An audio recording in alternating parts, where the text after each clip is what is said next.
Prezados irmãos, nós vamos iniciar a nossa tarefa. Que o Senhor Jesus, mais uma vez, nos abençoe a todos, para que possamos, com a sua ajuda, reconstruir a nossa alma e o nosso coração nos moldes aconselhados por Ele. Ele que tem esperado ao longo dos séculos o nosso acordar dentro das responsabilidades do viver. Nós vamos abrir a nossa reunião com uma mensagem da médium escocesa, em que a espiritualidade escreveu através dela, no dia 5 de outubro, o que nós vamos ler. O que você está fazendo com a sua vida? Você está satisfeito só se deixando levar pela correnteza, fazendo só o que você quer, vivendo do jeito que você quer, sem sequer um pensamento pelos outros? Você é livre para isso. Muitas almas vivem assim e depois se perguntam por que são infelizes e insatisfeitas. Somente quando você aprender a esquecer o ego e a viver pelos outros é que você vai encontrar a verdadeira satisfação e paz na alma e no coração. Eu estou aqui para lhe mostrar o caminho, mas é você quem tem que seguir em frente. Ninguém mais pode fazer isto por você. Ninguém mais pode viver a sua vida por você. Aprenda a doar e não só receber o tempo todo. Por que não doar num nível e receber no outro?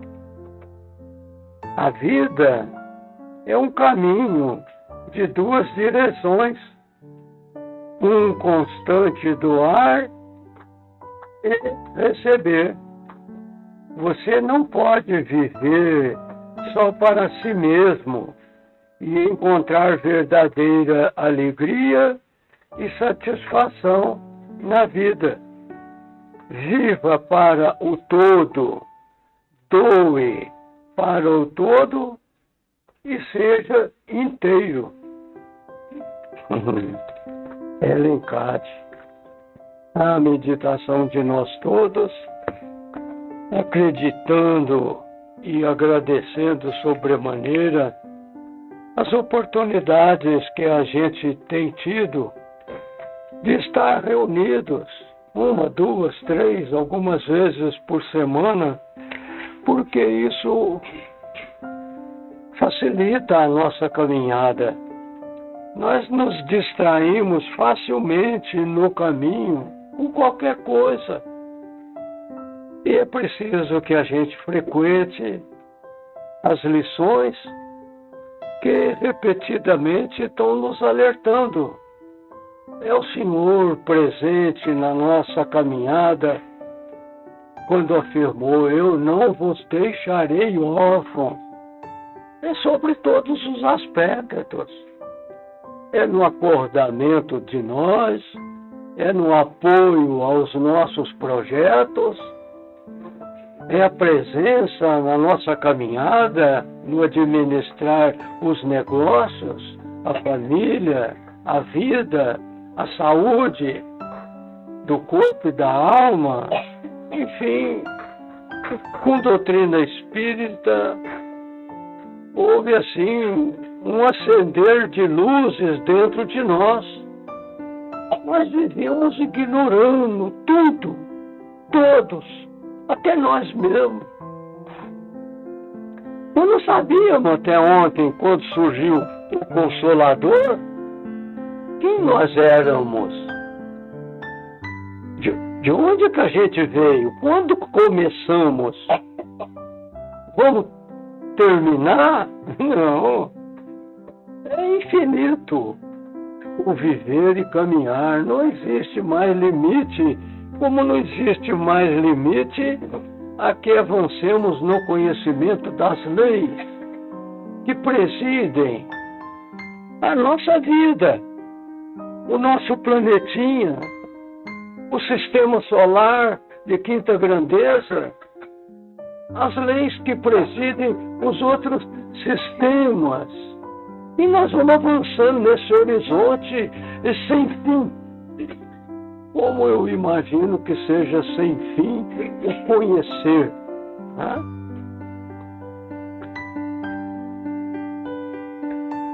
Ontem, o professor Hipólito Leão Danizar Rivaio pudesse ter ficado no corpo, ele estaria completando 209 anos.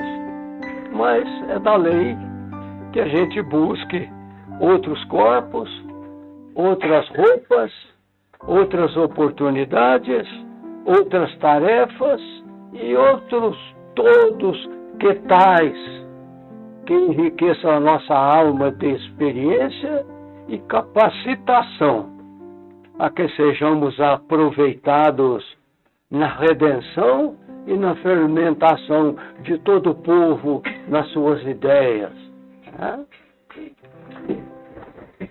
3 de outubro de 1804, na cidade de Lyon, na França, vinha à luz mais uma vez esse espírito de escola, que na minha cabeça imagino eu e acredito mesmo que tenha sido um dos 12 e que tem feito ao longo do tempo biografias a serem imitadas. A última dele, com provas sustentáveis e cabíveis, foi Chico Xavier. Tanto que eu já falei, vou repetir, nós frequentamos a cidadezinha de Sacramento em tarefas do coração e nunca tivemos conhecimento que lá existia na fazenda Santa Maria da família de Eurípides um tal de tio Luizinho, irmão da avó Meca, mãe do seu Eurípides, um grande médium, e como tal, muito humilde, que fazia questão de não aparecer. E nas reuniões mediúnicas, no pequeno laboratório da família, onde eram convidados alguns amigos mais chegados, ao terminar a reunião, tio Luizinho, ainda envolto na esfera espiritual, sem veículo de comunicação nenhuma, que hoje nós temos e temos usado muito, ele dava notícias para os presentes dos grandes fatos acontecidos no mundo naquela semana.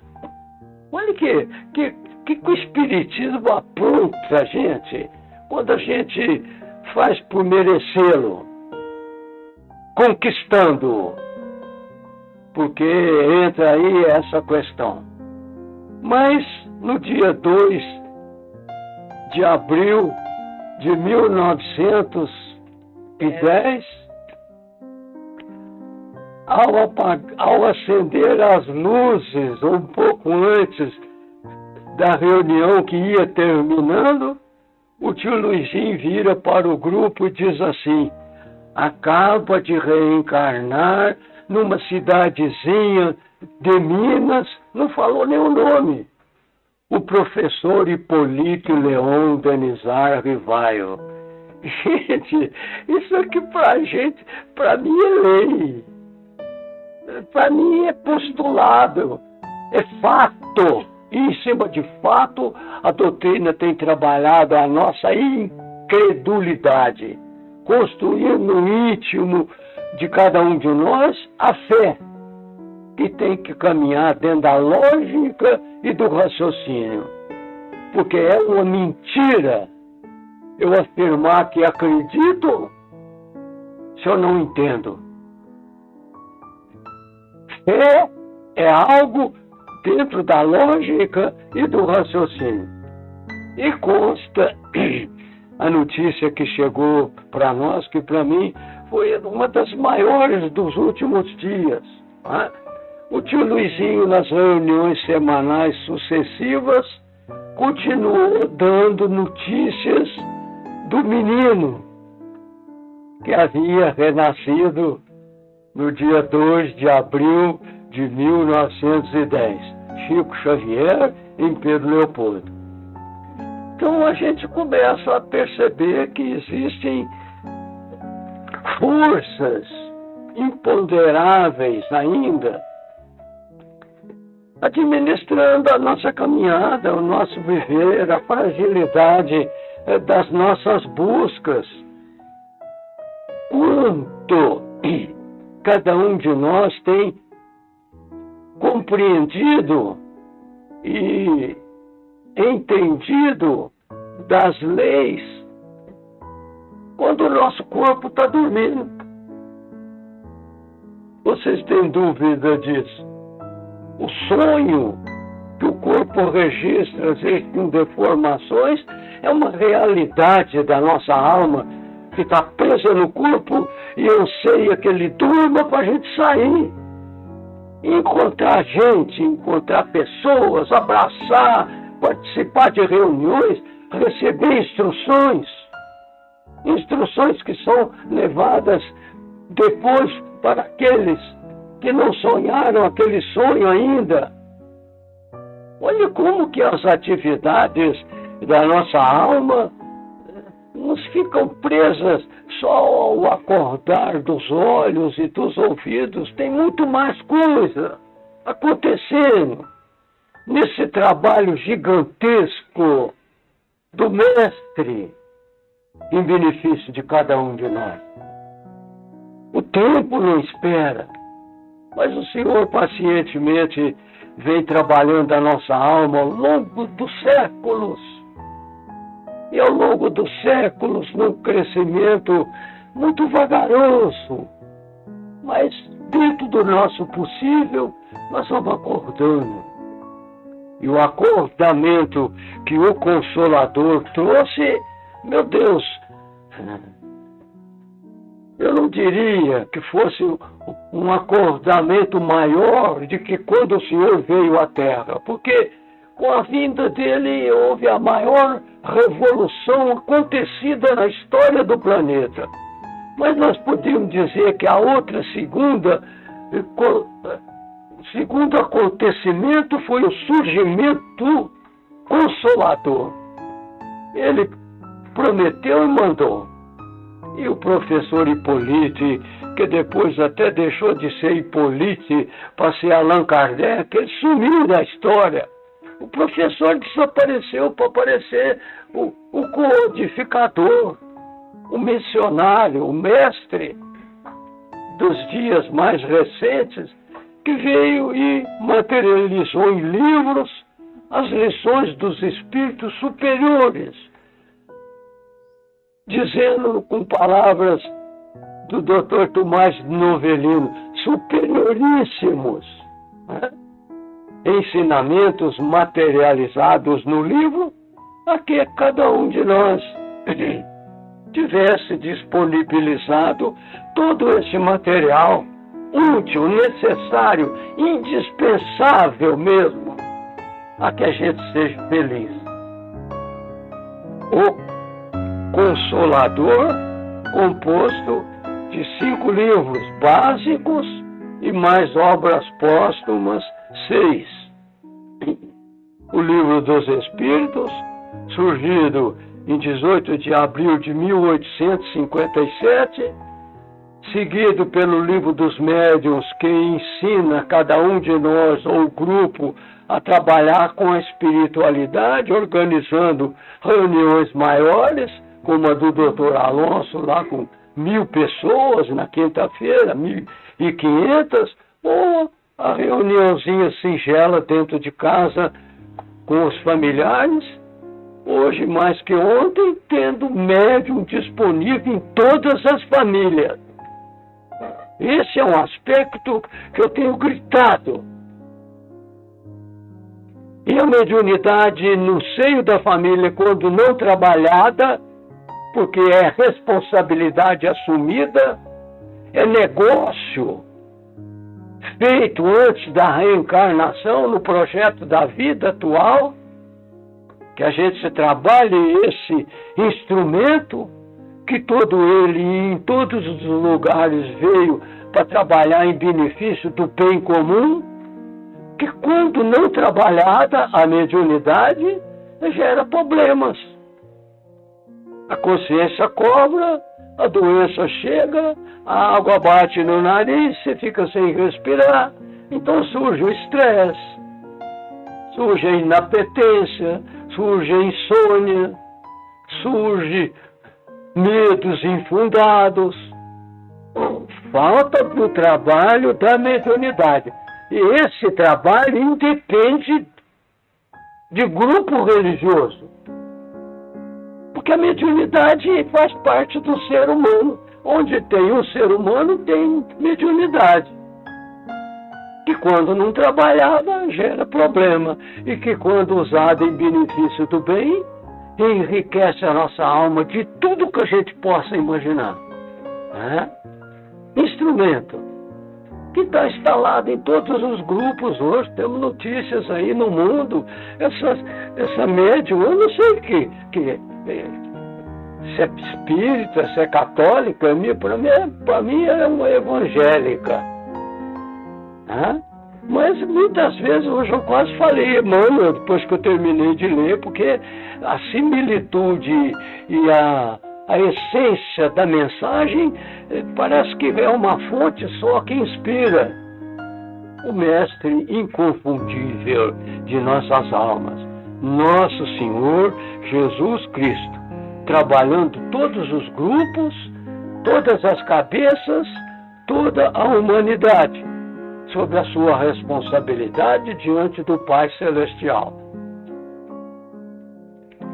Livro dos Médiuns. O terceiro... cabecinha dura. Evangelho segundo o Espiritismo. Você perdoa. Segundo o Espiritismo, é a moral, é a doutrina do Senhor Jesus trocada em miudinho, escrita para a gente, se eu quiser vir na reunião, em casa, ler cada reunião. Se bem que a reunião é muito importante para nós, o Senhor deu um máximo de importância a esse fato. Quando vocês estiverem reunidos em 2 ou 3, ele não falou em 40, 50, 1.500, em 2 ou 3, em nome do Pai, eu estarei com vocês. O quarto livro, Céu e Inferno, que é a lei de justiça. E nós estamos começando a entender esse negócio. Ela, não sei se eu pudesse falar que é maior que a lei do amor. Não existe maneira de aquilatar essa questão.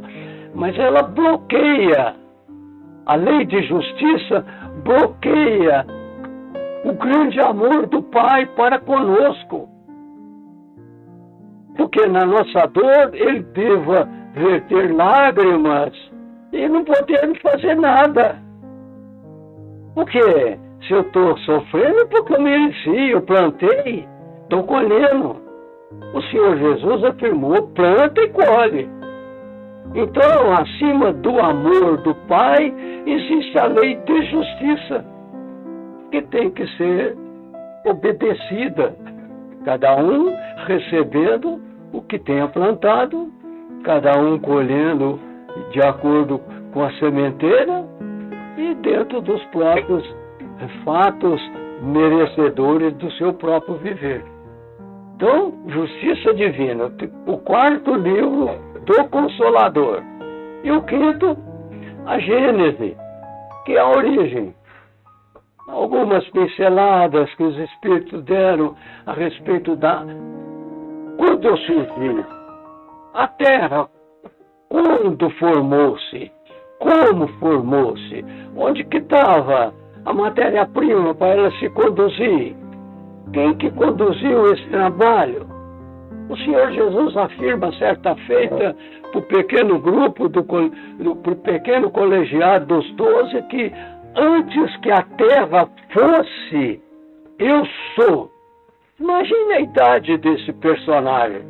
Nosso irmão, mais velho, mais experimentado, e que no dizer de Emmanuel, nas suas mensagens, o único espírito daquele tamanhão que a Terra conheceu, que caminhou em linha reta para Deus desde o seu primeiro instante, sem nunca ter tropeçado. Único. Não sei um pouco, mas tudo bem. Acho que já coloquei na cabeça de vocês os 5 livros, obra básica. E o professor, nas altas madrugadas, com lâmpada deficiente, até uma vela, assim, conta os seus biógrafos, fazendo anotações, notas. Hoje aconteceu isso, e descreve, assina. Ou amanhã, ou ontem. E foram tantas as notas que ele escreveu, que deu para fazer um livro assim que ele desencarnou. Seus seguidores fizeram publicar todo aquele material, o 6º livro da obra básica, O Consolador. Obras póstumas. Um fato interessante é que o professor, percebendo que o seu tempo ia terminando, ele acelerou a velocidade da produção no bem e nos livros e nos artigos, que os seus médicos, muito amigos, lhe aconselharam: professor, diminui um pouco a atividade, diminui a velocidade, seu corpo não vai aguentar. Estava escrito, não aguentou. Numa daquelas madrugadas, um aneurisma tira ele do corpo. O programa estava no projeto. Não existe acaso. Uma folha amarela que está descendo da árvore cumpriu seu tempo. Está dentro de uma lei. A vida de cada um de nós obedece leis. Mas tudo bem. Eu podia não ter ponteiro no relógio, porque, meu Deus do céu, eu tenho que ir cortando as ideias que vão chegando, mas eu não sei, mas está tudo certo. O professor Hipólito, reencarnado como Chico Xavier, testemunhado pela mediunidade do tio Luizinho, o fato mais recente que nós encontramos e que veio fortalecer a nossa confiança nesse episódio, nesse aspecto, para arredondar o assunto, sem mais outras leituras da minha parte,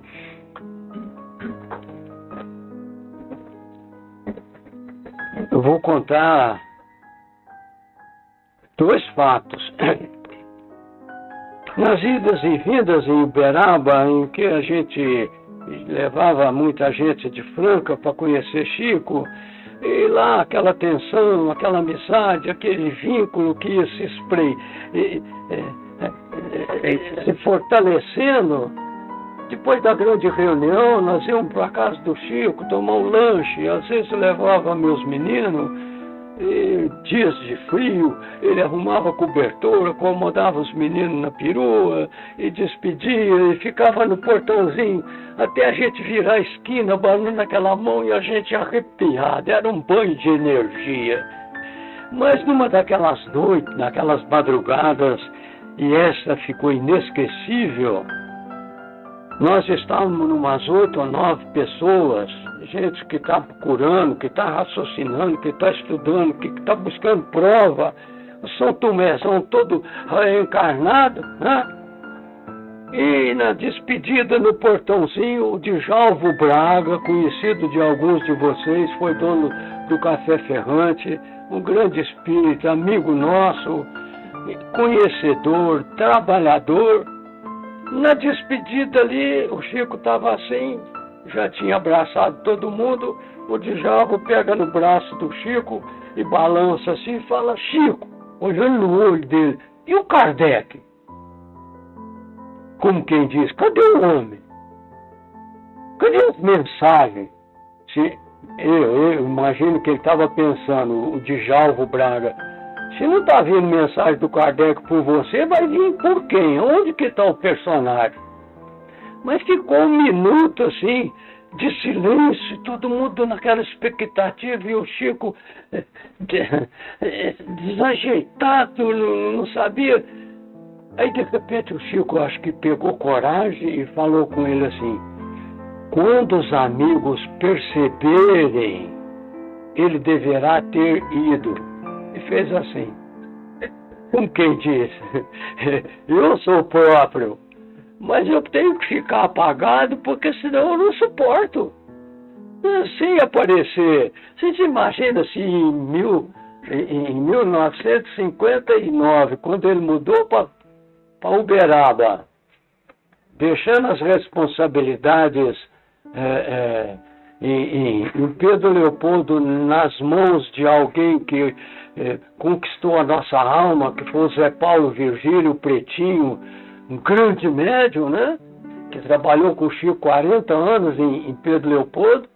Quando ele chegou em Uberaba em 59, se nessa época a gente soubesse o que sabe hoje a respeito dele, eu tinha ficado morando no Uberaba, ficar perto do homem. Era mais problema para ele resolver, eu com certeza, né? Mas, olha, gente, é muito gratificante a gente ter certeza que não existe morte, que a vida continua, e que nós trocamos de roupa quantas vezes forem necessárias a que o nosso crescimento se faça num nível tal que, com o conhecimento e com o desenvolvimento do amor, o grande sonho, vamos realizar aquele voo, voltando para a vida verdadeira, a espiritual, onde tudo é muito mais facilitado e mais rápido de que viver num corpo de carne, onde só a trabalheira para manter ele em ordem já toma o tempo todo do dia da gente. Mas, reunidos em nome de Deus, em nome de Jesus, que ofereceu o Consolador 6 livros, a que a gente não pudesse dizer daqui um pouco, eu não sabia. O livro está aí. Boa vontade faltou para você ler, estudar, trocar figurinha, conversar com aqueles que estão há mais tempo no assunto e se reconstruir, para você suportar a pressão da vida aí fora, nesse modernismo que está aí. Então, meu Deus do céu, tudo depende de mim.